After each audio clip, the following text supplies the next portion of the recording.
Welcome to Those Who Can't Do. I am Andrea Forkham, and I am so excited because today I have Luke Hartley, who is also known as the Sailing Songbird, and he's on Instagram and TikTok. And right now he's also floating on a boat in French Polynesia. Is that where you are right now? Yes, that is the country where I am. And then it's the Marquesian Archipelago, and the island is called Nukuhiva. Okay, so to be so for real, you could have made up every single word in that sentence, and I would not have known. I suppose that's true. Not a whole lot of Americans have heard of French Polynesia. I tell Americans, "Oh, I'm going to French Polynesia," and they're like, "Is that like where Hawaii is?" France, I'm like, or it's about 1,000 miles south of Hawaii. That's the best way I can relate it to Americans. yeah. And how long were you sailing? And you're doing this by yourself on, I believe, a Mhm. 27-foot sailboat, Yeah. Yeah, right? 27-foot monohull sailboat. I right now I'm alone. I've been alone for a few months. I've had crew in the past and plan to have crew again in the future. I In regards to crew, I prefer kind of just picking up hitchhikers as I meet them along the way rather than taking randoms on the internet because Okay. I mean it's a great way to get started sailing, but difficult to vet who's coming into your home and is going to be living in Very close proximity. Yeah. And very close I, proximity. I don't think I said this yet, but one of the reasons we brought Luke on is because last year you were a middle school music teacher. Yeah, it being July right now, I was last June. Yeah, 13 months ago, I was packing up my classroom, getting it ready for the summer, making sure all the instruments. I taught music, and so making sure the instruments were going to be covered so they didn't get all dusty over the summer, and Yeah. yeah, packing everything up. And I feel like just based off of what we have shared about you so far, I don't even think we need to say where you taught because it is the most Seattle thing ever that you were like, you know what, teaching, I'm just going to go ahead and just journey my way and sail around the world and Yeah, do the dang thing. That is how did you get from I'm packing up my instruments to being in French Polynesia?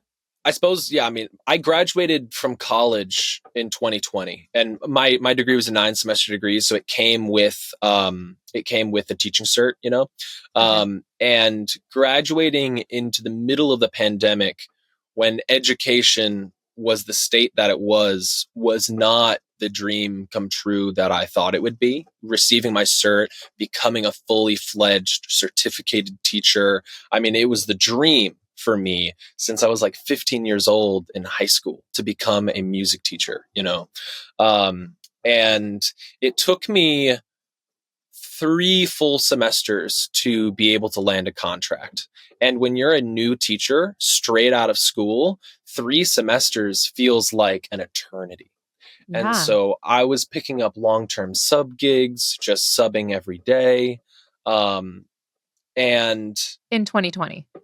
the spring of 2020 and then all of 2021 2022 school year, I was just substituting, and so I worked all of this time on it's a difficult degree, you know, to become a Yeah. music educator, and then feeling wholly unwanted by the profession right at the gate because I just couldn't get a job. And in the midst of the darkness of the pandemic for me and not being able to find work, I found this sailing video on YouTube.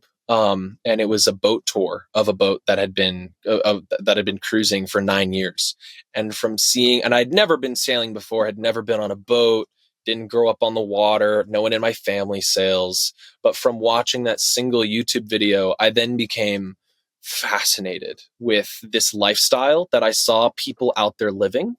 And I was going and subbing every day and then going home. And I realized I was spending all of this time watching videos of sailors sailing and living on the water and living their lives in this kind of precarious situation. And I realized after maybe 8 months to a year of watching these videos pretty seriously that I had learned a lot. And yeah, and then I suppose the long story is that then when I was subbing, because it's just at will work, I Yeah. then flew down to Mexico for 2 months and started hitchhiking on sailboats because being a new educator after working as a substitute for a year, I had more money than I had ever had in my life. Like it's a pittance what subs make, but to me, a new Right. kid, and I'm very fortunate and privileged that I didn't graduate with debt. And so, I flew to Mexico and hitchhiked on sailboats. And from those 2 months of sailing, I then felt like I had enough experience to buy my own boat. And I really came to that conclusion after I was home with COVID for a week. And I kind of got the distance from my position to realize how unhealthily I was living when I did have my contract, and how I was already burned out just as a first year teacher. Yeah. From as a first year certificated teacher, and then I went to see a boat that was for sale and bought it the same day, and that was in March. And then I spent 7 months in the yard. I was going to school and teaching all day, and then I was going into the yard and working all night. Just from YouTube videos, that's how you knew what to work on? Like, how did you know what was not working? Yeah. I mean, I got, you watch enough YouTube and you really pick stuff up. I don't know. I want to be clear to everyone that like what I'm doing is not super difficult. I'm not like an extraordinary person. Just like actually like selling everything you have, buying a boat and sailing around the world it's really not as hard as it looks. I don't know. It's like purely because I think one of your videos, you said that you spent 45 days alone on the water. 49. That sounds like my own personal hell. You are way underselling how hard, even just like the solitude of that. And I don't know how many of us have even spent like 24 hours completely alone. Yeah. The craziest thing about that experience was that I lost my internet overboard on day 16. Oh my God. No. Yeah. So and then my sat phone stopped working. So I was really without any human contact for a little over a month. So that was difficult. Oh my gosh. Yeah. And so for navigation and all of that, is everything like computer and all of that, like that was still working? Or were you doing the full Moana hand in the sky navigating?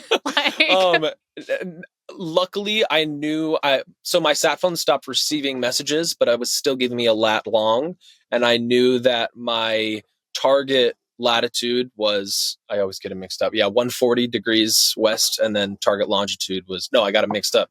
Latitude was 9 degrees south, longitude 140 degrees west. So as long as I got to that spot across the ocean, then I would see an island. And I did. Oh my gosh. And is that the island that you're at right now? Yeah, I dropped anchor here in this first bay and I haven't picked up. I've been here a month, which typically I'm much more mobile, but I found a really good community of Polynesians here that I've become very close with, and I go to shore and hang out with them every day. Daniel, my tattoo artist, is the main guy that I'm hanging out with every day. And it's really, as a solo sailor, I travel to find community out here in the world. And being alone in some beautiful anchorage is great, but it's way better to be with friends. Yeah, I bet. Can you share a little bit about what that community is like? So as sailors, there's really two communities that I'm always running into when I'm traveling in a foreign country. And the first one is the community of sailors. We call ourselves cruisers, like the full-time live aboard sailors. The cruisers that you run into in the anchorage, and that it's its own culture and community. I mean, if anyone ever has an emergency or needs help, the entire anchorage will immediately hop into like their dinghy and then like go to assist whatever is necessary. It's really a very beautiful community, actually. Just this morning, I had some neighbors that like knew that I was like doing this podcast and it was early for us. And so they dropped by a baguette in the cockpit without me even knowing, I love that. It's just a very communal, everybody helps everyone. No money is exchanged. It's very communal. And because really we are all we have as we travel the world, like when you meet another full-time sailor, it's immediate family. And you run into each other in anchorages all around the world. My neighbor here is, I met them in Mexico in a bay right before they crossed the Pacific. And then we stayed in touch the whole time. And now we're neighbors and they're the ones that dropped off the baguette. So, that's awesome. But then there's the second community of the locals that you meet on whatever island you're on. And it varies widely, region to region. island to island, country to country, as to how accepted cruisers are, and kind of the manners and politeness of the cruisers in that region. For example, the Caribbean, there's places you can go to, and there's places that you're not very accepted by the locals because there's a lot of kind of new cruisers in the Caribbean, and the manners are not as good. Yeah, the cruisers there, but here they're very welcoming. I mean, Okay. absurdly So welcoming. what would be considered like bad manners as a cruiser, like that would get the community? An example, like there's some, I don't want to throw any specific boats under the bus here, or like what countries those boats are from, but there's an examples of like some cruisers that will take their trash to a beach and burn the trash on the beach. That's abhorrent behavior. Like that's Okay. very bad. Being rude to locals, going and being really stingy with money in situations where they really shouldn't be. I mean, when you're like coming off $1 million catamaran and then you're like haggling for like a $20 necklace, like it's not a good look. Yeah, It's not a good look. that's fair. So what are you supposed to do with your trash? If like you're not supposed to burn it. Yeah, so each island has their own kind of their own system, but here there's a dumpster just right next to the dinghy dock, and you can just go and drop off any trash that you want, and then we as cruisers pay a goodwill fee to the mayor's office. I think it's like $7 a month.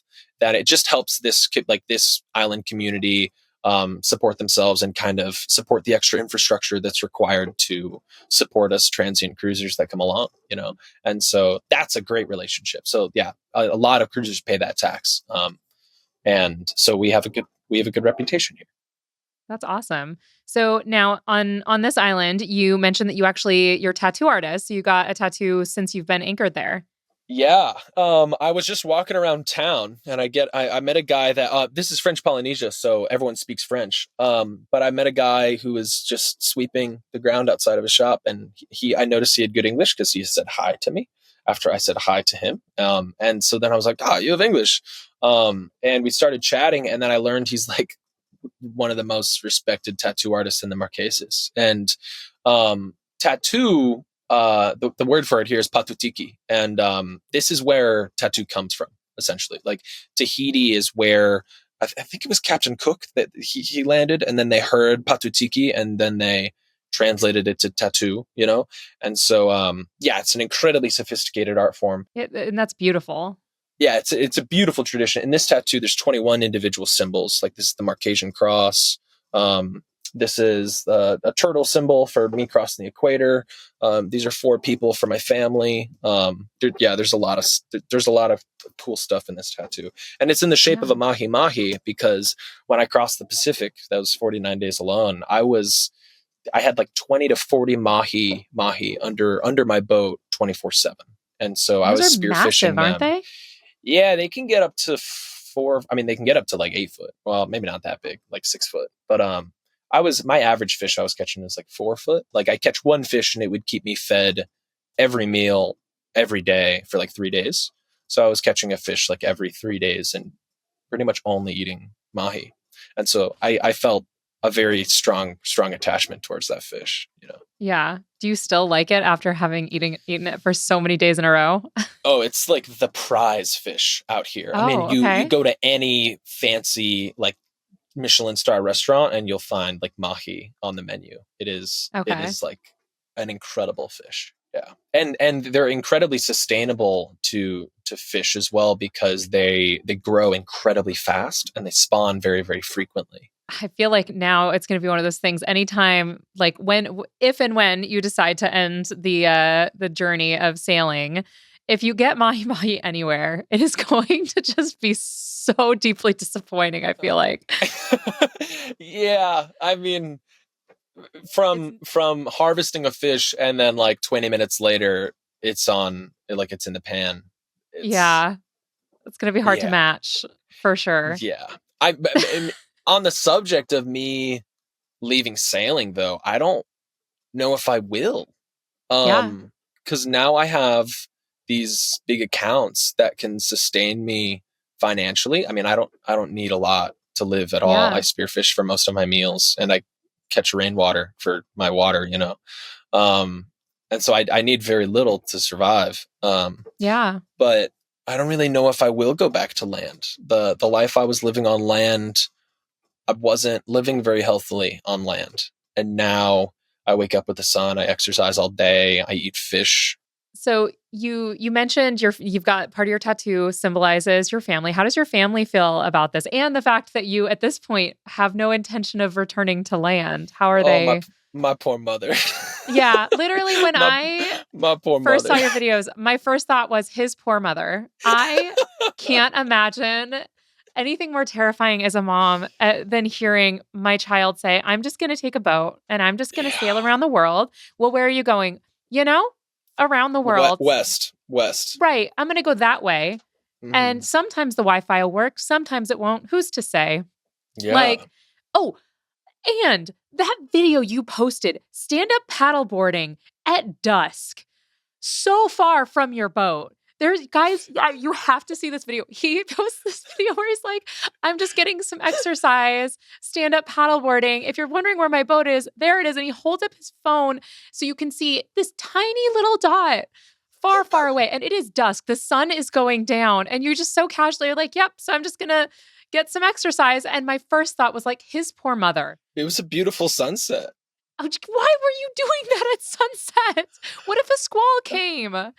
I mean, I had been at that point to kind of, the behind the scenes of that video, I had been adrift for 10 days. I hadn't had wind. I was stuck in the doldrums for 2 weeks because I don't have an engine. Oh man. My engine hasn't worked for many, many months. Oh gosh. And yeah, I had been adrift for 10 days. And when you're on the water, you can see the wind coming on as a texture on the water very easily. Okay. You get an eye for these sorts of things. I bet. And I mean, I would have rejoiced if wind showed up. I wouldn't. You just start getting real quick on that paddleboard. Yeah. I mean the ocean was so still, and it was. The sunset was so beautiful. There's no way I couldn't have gotten on the paddleboard and gone for a bit of a jaunt. So much. It seems like you and everyone else. It did. I read the other comments. I'm like, is it just me that sounds so terrifying? I think it was also the piece that it was dusk. And so like, I think we imagine like, well, there's no light out there, but obviously you have probably seen the most insane skies up, like just the sunsets on the ocean are incredibly special, especially when you're a solo sailor, because it feels like your own little private show on Mother Earth. Like anytime you're on land and you look at a sunset, you're looking at it with everyone else. But when you're on the most bald part of our planet and you're looking at a sunset and you realize you're the only person in that time zone, you're the only person. You're the only person that's seeing the sunset. Yeah. And that's a special feeling. So you mentioned that you have traveled with folks before. Do you feel differently about some of the memories that you have like that, where you are the only person who has experienced that, and you don't have anyone else that you can like reminisce with that other person about that specific event? Do you feel differently about the events that you've shared with some of the other folks, or does it kind of like weigh the same in your mind, or is it more special because you were the only one there? It's a really good question. And I think that it's really it's two sides of the same coin. When I'm out there having an incredible experience alone, it's very special because I'm alone. But then when I'm with a dear friend, with a crew member that's become a dear friend, then it's really special because then I have this very, very unique experience that me and only one other person on the planet have experienced together. And that's very special. Yeah. I want to talk about my first crew member, Angus. He sailed with me from Seattle to Cabo, Cabo San Lucas, the southern tip of Baja Peninsula. And he's this 19-year-old kid from South Africa that reached out during my first call for crew when I was kind of like learning how to sail and I was embarking on my circumnavigation. We hopped on the phone for 3 minutes and then he bought a plane ticket, and he's now like a lifelong brother. And I'm bringing up Angus specifically because Angus was on a different boat in the Gambier archipelago, which is like about, I think, 700 miles south of me. And last month he was attacked by a shark and almost lost his life. Oh my gosh. Yeah, he was swimming on a reef, and a shark came up behind him and bit his forearm, and he almost died and was airlifted to Tahiti by the French military. And it's an incredible story. And I kind of want to drop his social media right now Yeah, because please do. he needs all of the support he can get as he goes through trying to rehabilitate his arm and dealing with the potential of not really getting his hand back. Like he Yeah. has his whole arm, he has his hand, but not a lot of function right now. Okay. So yeah, you can find him on Instagram at the Wild Escape with periods as spaces. So the period wild period escape, and he's doing some incredible storytelling on there. And is a lifelong brother of mine. I bet. That is insane. What an interesting place for me to join his journey as he's like rebuilding, and how like that I think is something everyone who's ever been in the ocean fears happening. Yeah, And yeah, and it happened. yeah, and then it happened, and I just have a gut instinct that he's probably going to go back on the water as soon as he's probably better, right? Is that his plan? He's one of the most athletic people I've ever met. He was practicing his free diving, and I think his record for free diving is like 60 meters. It's something like crazy. I mean, just Oh my hundreds of feet. gosh. Yeah, it's That's I you can fact check me about how deep it actually is, but like he's got a crazy. He's a very talented diver, very talented surfer, spearfisher, just mariner all around. that is incredible, guys. Like I It's a long race. recently that's so long. I recently was in Jamaica and we did some snorkeling, and there was just this. I don't think it was any deeper than maybe 20 feet, and I really wanted to see if I could touch the bottom, and I just barely made it. And that to me like was terrifying to look up Yeah, then and see 20 feet ahead of me. And to be doing that without a tank or anything like that. That's incredible. That is yeah, really it's cool. And you said it's it's incredible. the dot great dot escape is what Yeah, the is Great Escape. okay. Yeah. Awesome. That is really cool. And I completely interrupted you. I asked about your family, and then I talked about how Sure. terrifying it Yeah. would be for me as a mom. We're just chatting about my poor mother. Oh, Right. both my parents are educators. They work in higher education, and so when I told them like, "Hey guys, this like career that I worked so hard to build, and now I've started it, I am going to step away from that and sail around the world." Like that was the goal from the get-go, to sail around the world on Yeah. my own tiny little boat. Um, I never built up to that dream. It was always the dream from the get-go. Okay. And they were at first incredibly apprehensive, as any Uh-huh. good parent might. And Right? then I think once they saw me putting in the many long hours of hard work in the yard during those 7 months to refit the sailboat, they then realized that, oh, this is kind of a serious thing for him. Um, Yeah. and then when I made it to Mexico, I think that then they were like, okay, They're like, he's it's made real. it. It's He's okay. happening. Now it's super real. Jeez. Now, have they either of them joined you for any portion of a journey or joined you on the boat? Yeah, when they were going on a short little very special vacation in Mazatlan, Mexico, and I was racing to Mexico to make it to Mazatlan to be able to see them. And so when I made it to Mazatlan, it was the first time I made it to the mainland of Mexico. That was a huge goal for me, to make it to the mainland of Mexico, and seeing them standing on the breakwater, like on the harbor edge, as I then sailed into the harbor to then see them, Yeah. was one of the most special feelings I've had in my I life. I bet. In my mind, like the only image I have in my mind is Captain Jack Sparrow, except for he's sailing in on the boat that's like sinking and just stepping off the dock, but Honestly, same it's a amount of pretty, glory. yeah, I mean, there's more similarities than you'd think on a small boat. I believe it. That is so cool. So now they've kind of been okay with it and Yeah. okay-ish with it, that you're doing the things. I think that human beings can get used to anything, for good or for bad. I got used to being alone on my 49 days at sea, and they got used to me being alone on my 49 days. And I've now spent enough time offshore to where it's not as big a deal for them Yeah. as it was in the beginning.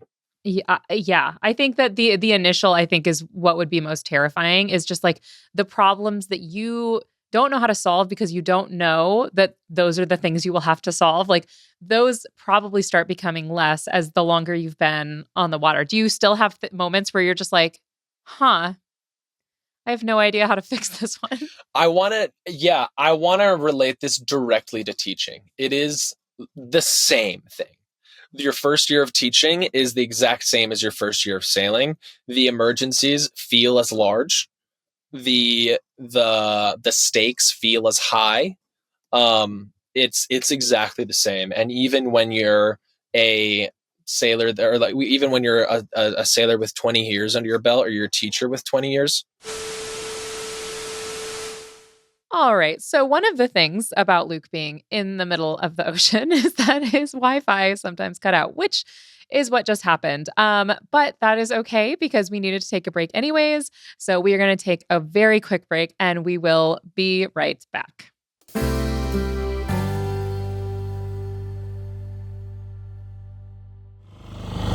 Sorry, Andrea. I'll be right there.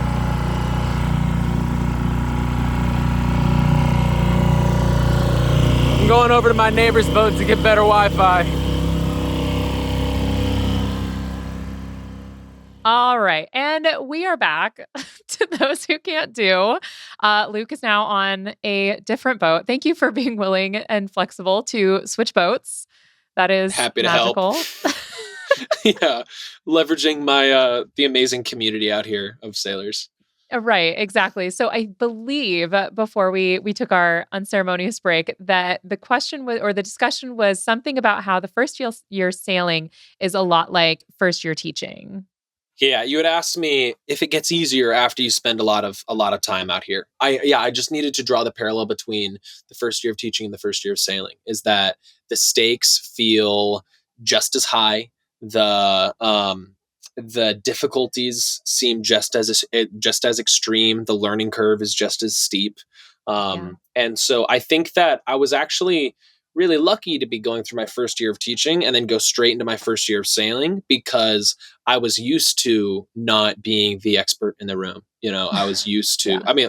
I mean, when it's just with me students, then yeah, I'm the expert in the room. But, and when I'm just out there alone sailing, I'm the expert in the room, but, there's so much to learn, and you have to learn everything so quickly, that it was kind of like a second first year of teaching, except I was instead of trying to corral 30 middle schoolers to do something they did not want to do, it was sailing for 6 days and 6 nights through 30-foot seas and 30-knot winds. 30-foot sea. Okay, when you say 30-foot seas, that's like, okay, the waves are 30 feet up. Yeah, like the swell. So my passage sailing south from Seattle, I sailed from the Columbia River in like the Oregon-Washington border to San Francisco. And that was a 7-day passage. And the first 6 days of that, there was like a storm up in Alaska that was throwing huge swell down the coast, because I left in the off season where the Pacific Ocean is incredibly inhospitable. And that was the best weather window we had. It was straight up just the best weather window we had to get south. And so, yeah, it was 30-foot seas for 6 days, straight, like day and night. And you weren't alone at that point. You had No, somebody else with you? I had Angus. I had Angus with okay. me, my first crew member, with me, which was great. There's not really much you can do in conditions like that. You just let I have a self-steering wind vane. It's this all mechanical, no electric wind vane that steers the boat and keeps it on course when the sails are trimmed to the wind. And once the boat's sailing itself, you kind of just hunker down in your bunk and you try to survive. We went really far offshore.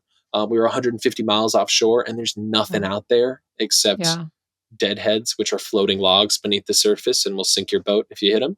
And that's like the scariest part of it all, other than the potential of hitting sleeping sperm whales as well, that are like that hang out. You said that very casually, as if this is a concern we all know. Like, all sailors, that's like a big concern that we all know. Yeah. Hitting there's a sleeping sperm whale. Yeah, most boats sink. If a boat's going to sink, it's probably because it hit a whale that was sleeping under the surface. They're really good at staying out of your way when you're awake, or when they're awake. But if they're asleep, then then you can hit them. Yeah, I met a Danish boat when I just got in, and they this was their second attempt at crossing the Pacific, a first successful attempt, because they hit 2 whales and then sank. Oh, they hit 2 whales? Yeah, they hit 1 whale and then they skipped over the first whale and then hit the second whale. So the whales were just cuddling for their nap. Yeah.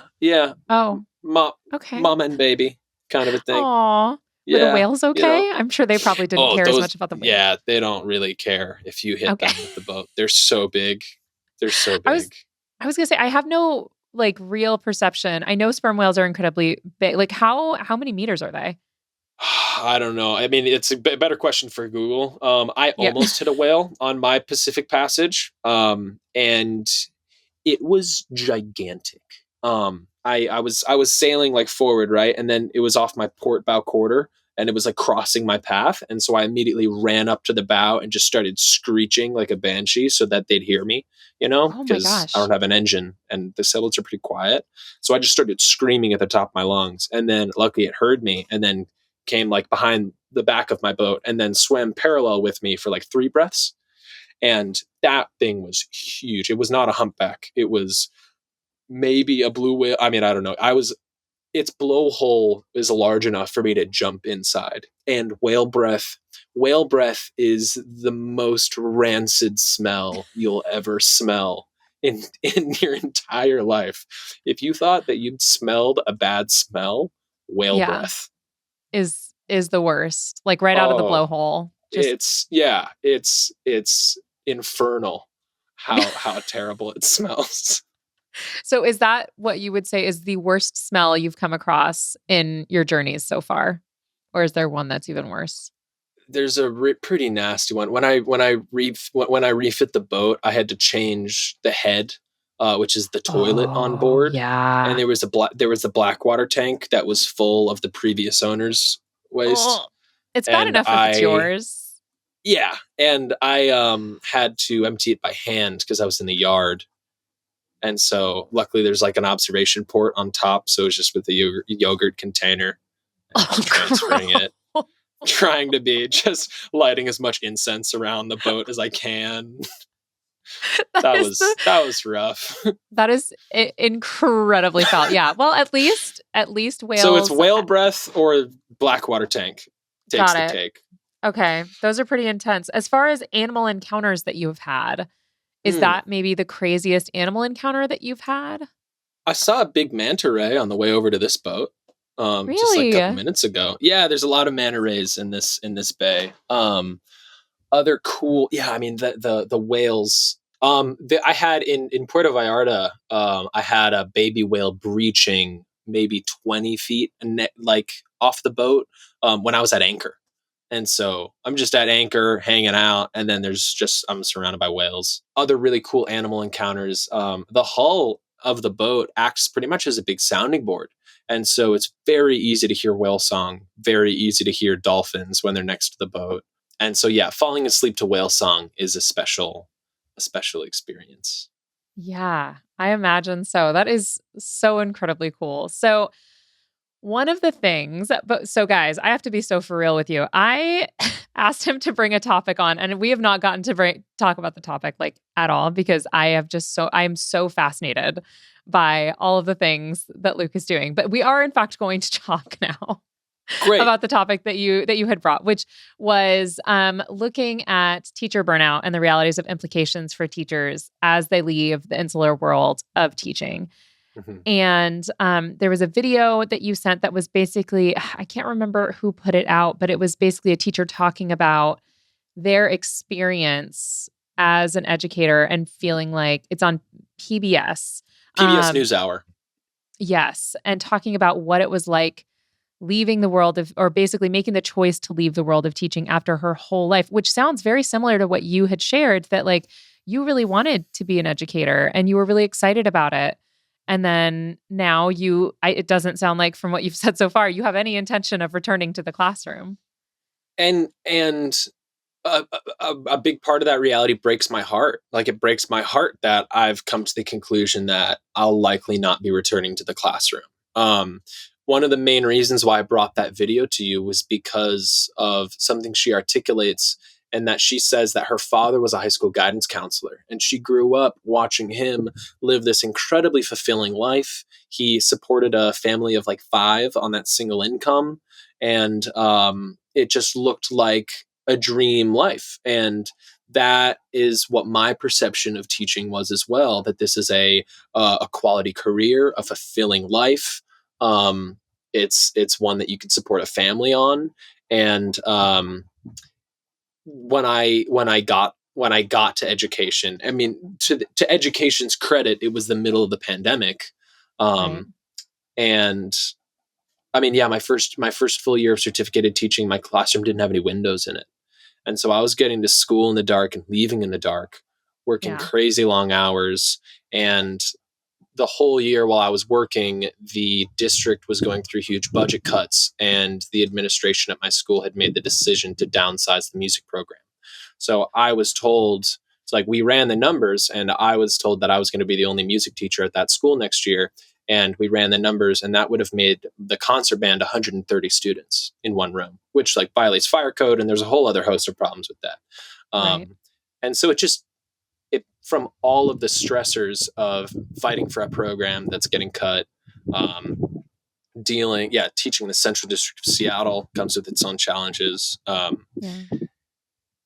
It was not getting a single dime from the district to support the really flourishing music education programs that school and district had. There was a lot of stressors, and as a first year teacher, it became so clear to me that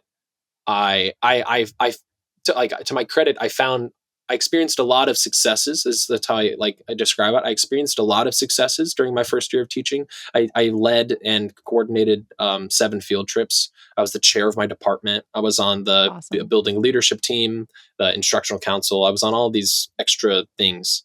And I experienced a lot of successes, and it was all to the detriment of my own health. And I think that a lot of teachers can resonate with that. And I'm very fortunate and grateful that I had this other budding passion of sailing that was offered to me by the YouTube algorithm. Right. And I actually, I didn't have any debt, I like not having any debt and is huge, didn't have a mortgage, stuff like that. And so it was very easy for me to cut ties with land, and I saved up like 6 months salary. And well, no, I didn't even, I spent 6 months salary on the boat, and then the full refit, and then a little bit. I mean, I just ate bread and eggs my whole first year of teaching, in order to survive, in order to fund the boat, and 6 months salary was enough to buy the boat. And then I had a little bit extra saved, and then I was hitting food banks all the way down the coast of the US, just trying to save on money, like save on food costs, to a point where then I could start spearfishing. Okay. And is that primarily where you get most of your food, other than the baguettes from lovely neighbors at dock? When I was in Mexico, I was spearfishing every single day, and two of my 3 daily meals were foraged by me. I was foraging coconuts from land and some fruits, and then spearfishing. And then eggs in Mexico are super cheap, so I ate a lot of eggs. Interesting. Is there any food that you really, really miss? I think, just Little Caesars. It's so cringy to say, of all the pizza. I know. Well, Little Caesars is a very emotional experience for me, because there was a Little Caesars right next to the yard where I was refitting the boat, and so I was doing this really hard work for many, many hours, and then regaining all of those calories from a single Little Caesars pizza. Yeah, that's how I feel about Pizza Hut, just because of the Book It program as a kid. Totally. It was a hard-earned personal pan pizza from reading books. And being raised on the American diet, the standard American diet, which we're in education, we love acronyms, standard American diet. Then when I'm out here and I'm just eating fish and super healthy, there comes a point where you just crave a pizza. And there was a Little Caesars in La Paz, Mexico, and oh, sweet baby Jesus, it was so good. It was so good. That's so funny. I mean, it makes it very special when you do come across a treat and a pleasure like that, Yeah. I get that. It was so fascinating to me because my husband and I went to Jamaica this summer. And when we had last been, it was like 7 years ago, and we went to Ocho Rios and we loved it. And the last time we were there was like no American restaurants there really at all. Like we didn't see any chain stores at all the last time.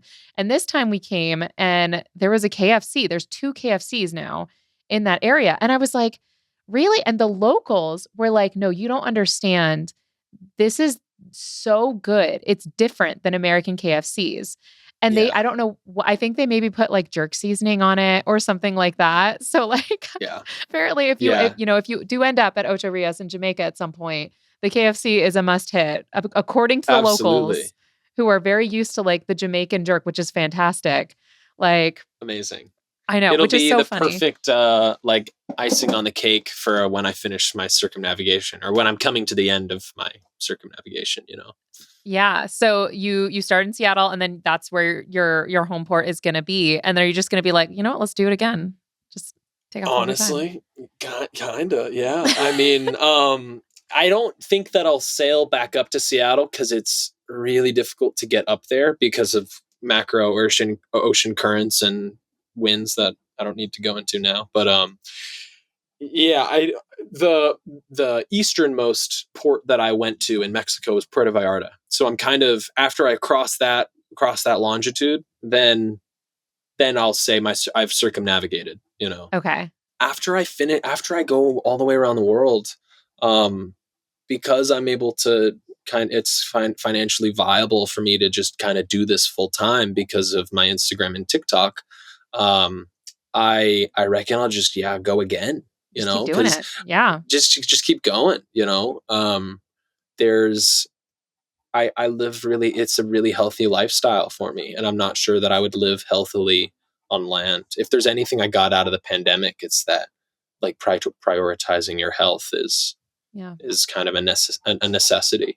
Yeah. Do you think that, I think about that as well, having taught through the pandemic and, I started teaching in 2013. And so I taught through the pandemic and then had my second child in April of 2020. And so I had a newborn real fresh into the pandemic when no one really knew what was going on. And so I was, Zoom teaching while breastfeeding with the camera off and to a bunch of black boxes. Cause I don't know about what you experienced, but a lot of times cameras wouldn't be turned on and we were told don't pressure them because we don't want to like show inequalities at home or distractions or whatever. And so we were trying our best just to kind of do whatever we could for these kids.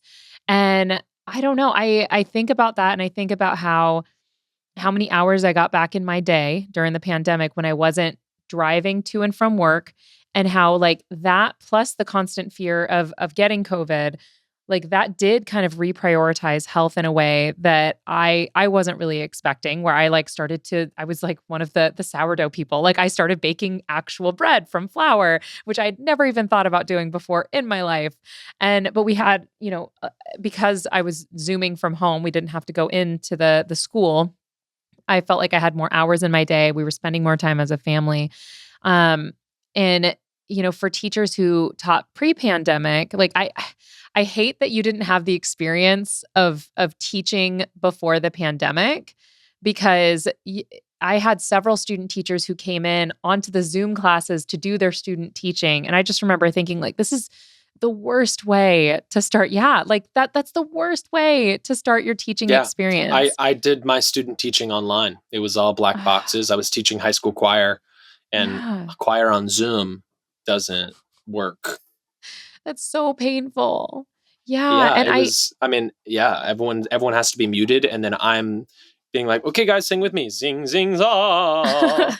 Zing, zing, za. And I can sometimes see mouths moving from like the three kids with their box on, but everyone else is just hanging out and being sad, Yeah. Unfortunately, I do know very, very well, which is one of the reasons why, I'm now a professor at Indiana State working with future teachers, trying to prep them for the classroom. And it's so hard for me to explain to a lot of colleagues about what it was really like to teach during the pandemic and what it was like for us to talk to little black boxes and then maybe have one or two outgoing kids that would actually turn their cameras on and make eye contact. And a lot of times that had less to do with the personality of the kid and more to do with what their home life looked like, and what the situation was for them. I mean, you took that experience and now you're, I think doing something so cool and also really cool for the kids that you worked with, where they can see that as an option. Like I don't think that most people would take an option like what you're doing and be like, oh yes, I shall get a boat and I shall sail. But realistically, like, yes, you could, right? Like you don't have to go to a university. You could, in fact, like get a boat and learn how to spearfish. You could just go to sea. You could just go to sea. Like, this first year of teaching is really difficult. What if I went to sea? But like you did and are, and it's incredible. And I think because you are sharing these experiences on Instagram and on TikTok, I think it is also really encouraging for educators to think about like, okay, outside the world of teaching, like, because for a lot of us, myself included, literally my name on Instagram is Educator Andrea. Like so much of our identity is tied up in that, right? Like who you are and you live, breathe, eat, like caring for your students. It's so difficult. And I think, there's so many things to say right now. Like the hardest thing about teaching in the pandemic is not like, I think for that people struggle when they look in as what we were doing. It's like, oh, you just sit at home all day and you just like talk to black boxes. That looks way easier than what you were doing. The hardest part was that the care for the students was still there, even more so because we knew our students were struggling. And then not actually being able to serve the students was the hard part. And then for teachers that are seeing what I'm doing and then realizing, oh, this looks like perhaps a better, I speak so carefully about this because I don't want to trigger an exodus of educators from teaching, like I don't believe that all the teachers should quit, like at all. Like, but from my experience, I felt like Seattle Public Schools had created such a comfortable prison for me. It's good healthcare, good retirement. In Seattle Public Schools, good pay. Like I can complain till the cows come home about the district, but we were compensated very well. Like they make it to me, it felt like a very comfortable prison. And I mean, I didn't have any windows in my classroom. It was dark. It was really dark. And it makes it really difficult to be brave. And there's a borderline stigma against educators leaving the classroom. It's like, because like our profession is so noble. It's such an honorable profession. And to even think about leaving and then to speak that out into the world and say, oh, I'm thinking about leaving education. It in like some ways can gasp, feel right? Yeah, like, there's a collective gasp. It can feel like a betrayal. It can feel like a betrayal to your students. It can feel like a betrayal to your allies, your colleagues. It feels like a betrayal sometimes to your family if they're relying on that income. It is such an emotionally charged profession, such an emotionally charged decision. I mean, I remember it was a singular moment where I realized that I was leaving education for the time being. And I was sitting on a beach when I was diagnosed with COVID. I didn't really have any symptoms, but I couldn't go to school because I tested positive. And the only way, and I was sitting on a beach in Seattle, and I broke down into a huge amount of tears and I just wept and wept and wept for hours sitting on this beach, looking at the water. Realizing that everything was different now after I had that experience. And it took a week of being removed from the environment, a week of being away from the students, a week from being away from the colleagues, a week from being away from the culture for me to realize how unhappy I was, how unhealthy I was, and unhealthy primarily, how unhealthy I was. And that if I wanted to have just any sort of quality of life, that I needed to make a change fast. And I set sail like 7 months after that decision. That's incredible. Yeah. And I think that you bring up a good point because you pointed out that you had, great the income was good and all that. And I think that there's a real misconception when people say like, we need to fund education, and they think that all we're saying is pay teachers more. And there are places that should, but I think that there's a huge misconception that we're not just saying that. We're saying 140 kids in one choir class or one orchestra or whatever. Like, that's not 130, acceptable. Yeah, like No, we can't do that. Like, no, at all. And and I was teaching in Washington Middle School, which is a really, it's Title I, very underserved population. Has one of the highest rates of students of color in the district, historically underserved. It's the oldest building in Seattle Public Schools, which is like 113 schools. And we didn't get a dime from the district for funding the program. So everything, all of our instruments, all of the lessons, all of festival fees, all field trip fees, all uniforms, was all funded by parents. Which in a district like that in particular puts an undue burden on the families that are in that community. And I think that like that is the thing that I try and communicate to people when I'm like, no, teachers, when teachers are asking for funding, yes, like the income is a piece of that, because we don't want to be stressing about having to work a second job in addition to teaching and all of that. But also we want to have resources for our students to be successful and our class sizes to be manageable.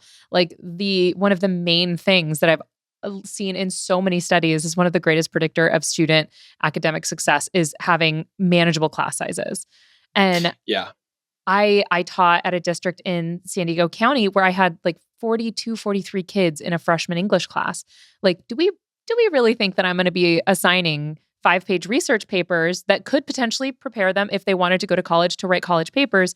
That'd be great. I don't have enough hours, and I refuse to do the freedom writers thing where I destroy my personal life so that one group of students can be successful. And I feel like there was, especially I'd say like 10 years ago when I first started teaching, very much a pressure that like, if you're unwilling to sacrifice your personal relationships, then you're not teaching hard enough.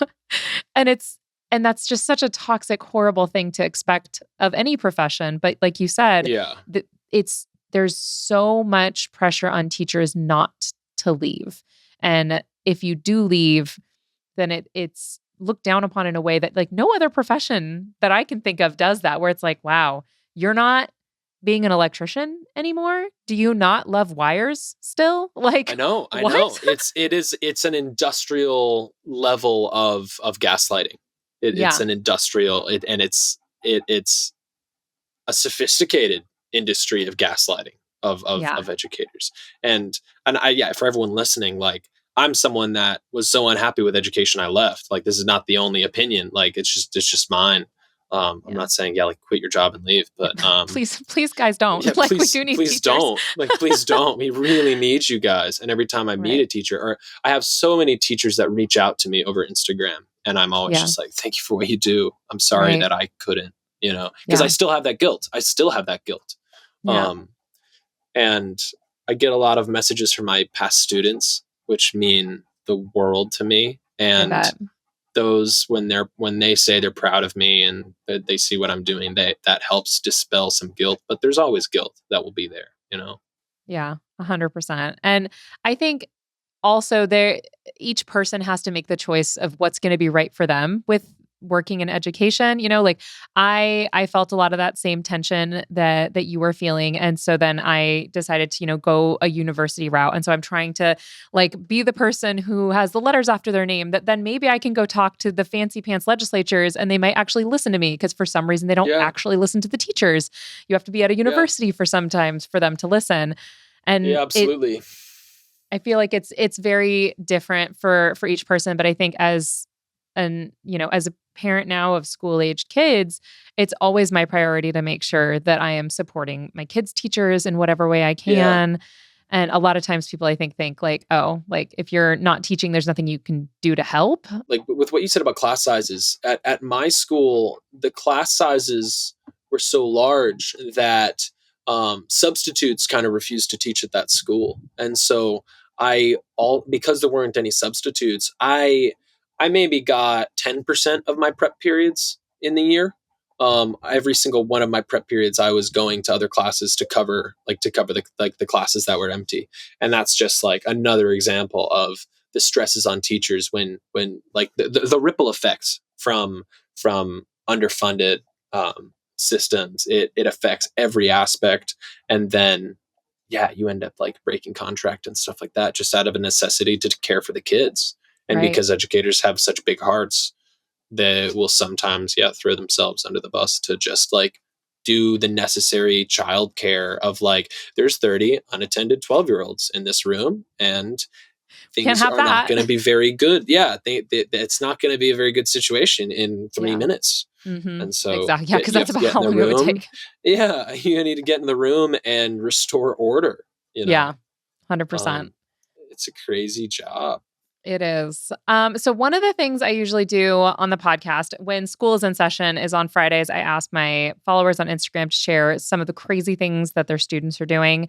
But because it is summer right now, I was hoping, and I'm totally putting you on the spot, is there something you remember that one of your students did that was just, it stands out to you as like so out of pocket or just so wild of like, no other profession would have something quite like this, especially since you did music. I feel like there's probably Yeah. Oh man. the heavy sigh. The heavy sigh.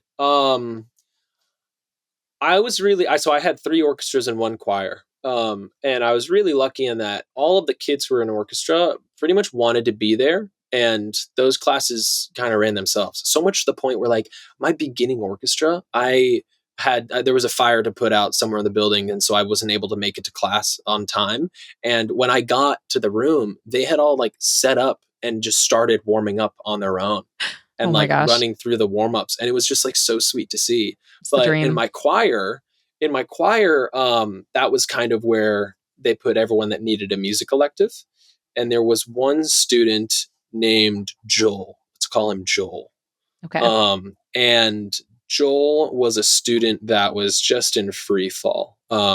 He was leaving his shoes around the building, didn't have a backpack, didn't have anything, was kind of just at school to create as much chaos as possible in order to cope with the extreme difficulties he was experiencing at home.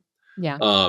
And I had a couch in my room because I want my room to be a welcoming place, a homey place for students. And he would always post up on the couch, which was fine. But choir for middle school is when you get a bunch of kids in a room and then you ask them to be the most vulnerable that they've ever been in their life. Yeah. They're like, okay, kids, sing. And they're like, no. and you're like, touche. And Right. you have to do, and I felt like something crossed between a monkey and a clown and just a circus performer up there trying to elicit some sound from these children. Yeah. Because that was my job. Which I can't believe that was my job. And Joel, he had the habit of just screaming at random intervals throughout warm-ups and throughout the class, where he would just yell very loudly about anything. And it made it very difficult. And I mean, this kid needed uber supports, just a crazy amount of supports. And I learned that this kid really liked rap music, and this was very early in the year. And so in order to try to build a relationship with this kid that's in free fall and doesn't have any trusted adults in the building, I was giving up my prep period every day to tutor him in sound production and music design, to teach him how to write beats, to teach him how to produce beats, to teach him how to. I was working with his English teacher to see if we could fit some poetry like a poetry unit in to help him build lyrics, and to describe his experiences through music. And in return, like, he had to go to math class, and like if he didn't go to math, then he couldn't tutor with me. And it worked for like a few weeks, and then it fell through, which was just a shame. But I still think about Joel all the time and wonder if he's okay, because he ended up moving schools pretty quickly. Yeah. I'm sure he remembers that though. And I guarantee you that stands out to him, like that connection. And going through all that extra effort too is really cool for because Mhm. it would be nice to say we only ever have like the one Joel, right? But usually we have like 10 Joels that we see over the course of Yeah, our day. absolutely. And Yeah, it's, he was just the ringleader of the yeah, Joels, right, you know. right. That makes sense. Yeah. Okay, before I let you go, can you please share? I usually say where people can find you, but that feels like a more complicated question online where people can Yeah, find you and follow your journeys. absolutely. So yeah, my like two primary platforms right now are Instagram and TikTok. They're both the same username. It's sailing_songbird. On my Instagram bio, I keep a little pin in my bio as to where I currently am, or like if I'm at anchor or if I've picked up anchor and I'm in transit. And so I usually keep that pretty updated, so you can check out whatever little island I'm on in my Instagram bio. That's awesome. All right. Well, thank you so much, Luke. This was so fun and so fascinating. I appreciate you taking the time. Absolutely. It's such a pleasure. It was a privilege for me to be able to talk about education again, because I miss it. I really miss education. And it's been 13 months since I've been in a classroom, I miss it a lot. And so, yeah, it was great to chat with another educator and to talk shop. Awesome. Well, I appreciate it. All right, guys, we will be right back. Welcome back to Those Who Can't Do.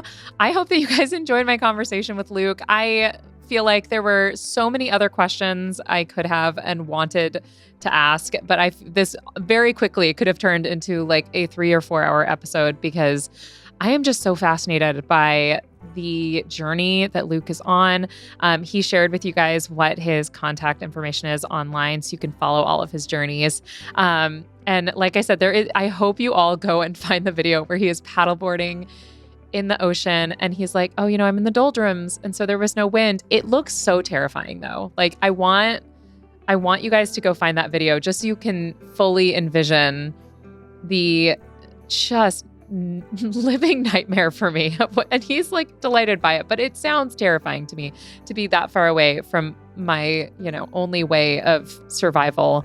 And he's just like out there paddleboarding and living his best life. And I love that for him. So definitely go find him on Instagram and TikTok. Even though he is out in the middle of the ocean quite often, he was able to make time and jump on with us, and he's able to post because he has something called like Skylink or Starlink. I can't remember which one it is. Is the Skylink the one from one of those sci-fi movies? I don't know. It sounded like a sci-fi thing, but basically it allows him to get internet anywhere. So he updates pretty regularly. If you have thoughts about what we talked about today, or you have a suggestion on someone you would like to have come on the podcast, you can hit us up at Andrea@human-content.com or on Instagram or TikTok at Educator Andrea, or you can contact my Human Content Podcast family at Human Content Pods. And thank you to all of the wonderful listeners who are leaving feedback and reviews. That is how people tend to find our podcast. That's how things end up charting and all of that. So a very special thank you to the pro teacher coach who said, truly enjoyable. I followed Andrea on Instagram for about a year. Her podcast reflects that vibe, which is a breath of fresh air. Keep it coming. Thank you so much, pro teacher coach. I appreciate you. If you want to check out the full video episodes up every week on YouTube, you can find them at Educator Andrea. Thank you guys so much for listening. I am your host, Andrea Forkham, and a very special thank you to our co-host, our guest co-host today, Luke Hartley, who is also known as the Sailing Songbird, which, by the way, you guys didn't get to hear him sing today, but the reason he's called the Sailing Songbird is because he is an opera singer as well. We didn't even get to that, but he does sing on his socials, so go check that out. Our executive producers are Andrea Forkham, Aaron Corney, Rob Goldman, and Shanti Brooke. Our editor is Andrew Sims. Our engineer is Jason Portizo. Our music is by Omer Benzvi, and our recording location is Indiana State by College of Education. To learn more about our Those Who Can't Do's program disclaimer and ethics policy and submission, verification, and licensing terms, you can go to podcasterandrea.com. Those Who Can't Do is a human content production.